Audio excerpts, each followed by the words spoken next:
Hello everyone, this is Latasha Blanton from the Real South Africa Travel and Tourism. And you're going to have the opportunity to travel with Phil Scott to sunny South Africa. You guys are going to have the opportunity to come to Johannesburg, and you guys are going to be coming to Durban. And we're going to set it up perfectly. It's going to be like a luxury experience for you guys. At the same time, you're going to be getting some culture. And of course, you're going to get an opportunity to talk to Phil, hang out with Phil, and get his views on Africa and South Africa. You're also going to get an opportunity to explore the lifestyles here that are available in South Africa. And we're going to do all that for you in an amazing 10 days. We do hope that you go to the website and book, because we do look forward to seeing you here. Absolutely. Our website is therealsouthafrica.com. Go there, scroll down. You'll see a picture of Phil, and just go ahead and book there. So we'll see you here in what we like to call sunny South Africa.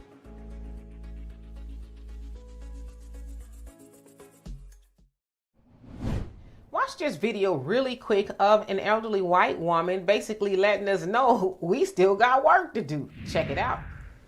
Remember, if I'm still here, the people who fought against us are still here too. So the work is not yet done.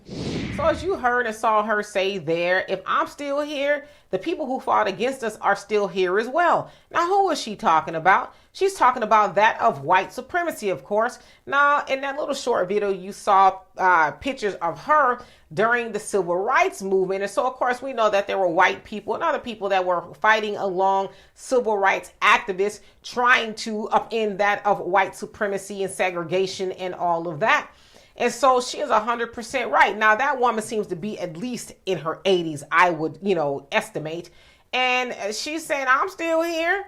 Why y'all under the impression that white supremacy is no longer here? Now, of course, I would imagine she's talking to people who look more like her, because that's where we hear that argument from a lot, right? White people. Oh, it ain't that bad. Oh, y'all just making it up. Slavery is over, right? Nobody is doing those things to you guys anymore. Well, they may not be doing those things to us like they were doing back then. Let's say like in the Jim Crow era, where over 4,000 documentations of black people were lynched. And I say documentations because what about the many that it wasn't documented, right? Those that their bodies and stuff were never found. So yeah, it's not happening to that degree, but it's still happening here and there.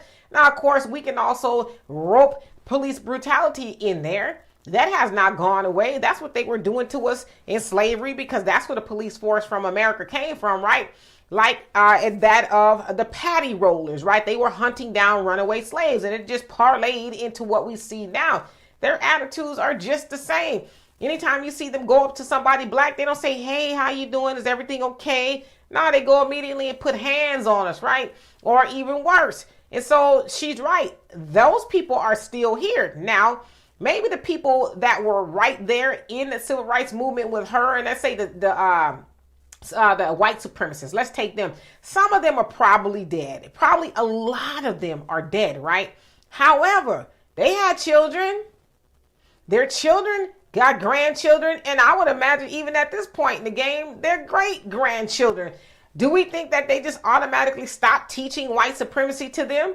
Now, maybe some of them woke up and said, okay, this is probably enough. Maybe I want to change the way I see other people, but it wasn't a lot of them that did that. And so with that, those ideologies have been passed down. And like she said, we got a lot of work to do. Now, I'm assuming she's talking to her folks, because that ain't really on us, right? We're not the ones that's perpetuating white supremacy. Now, you have some in blackface, black people that are running around, being the lapdogs of white supremacy, but even they don't have any power. They're just taking orders, right?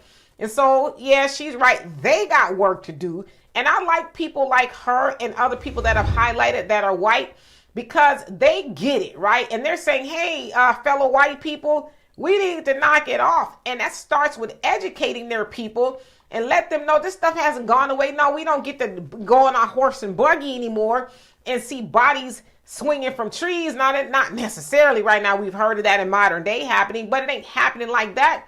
But those attitudes are still here.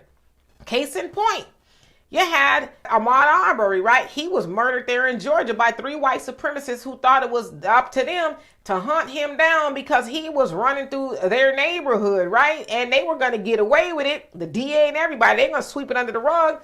But then it got national attention. And so those 3 individuals, they are now doing, life sentences and all of that, as they should. But that's not the way it would have happened back in the day. Of course, we know with that of Emmett Till, his murderers went free, even after bragging about they did it, because that time was different, right? They, couldn't really, back then they stood together regardless of what it was. But now, there's some protections, not much. Things are kind of the same because we still hear about people who harm Black people getting away with it, right? Let's go back into the 90s with Latasha Harlins. Now, this is kind of where I want to take it as well. Now, her murderer was Korean, but with that, even her community, right? They have learned from white supremacists of what they can get away with doing to Black people. We see it from all races, whether it's Hispanics. Let's take a case in point with Los Angeles, California. Most of, I would imagine, their police force is Hispanic. And so we often see videos of Hispanic officers roughhousing Black people and all that other stuff. So they have also learned those ideologies. And so, like she said, and her name is Joan, she says, if I'm still here, the people who are fighting against us are also still here. And I'm saying, even if those people aren't still here, their teachings and their ideology is still here. So again, it's good to know that there's people out there that are educating their people on how to be better humans and all those things. But yeah, she's 100% right. They ain't going nowhere, and they're not going anywhere anytime soon. So anyway, y'all tell me what you think of that. And for more insightful commentary, please subscribe to this channel and my channel, The Demetra Kaye Show, here on YouTube.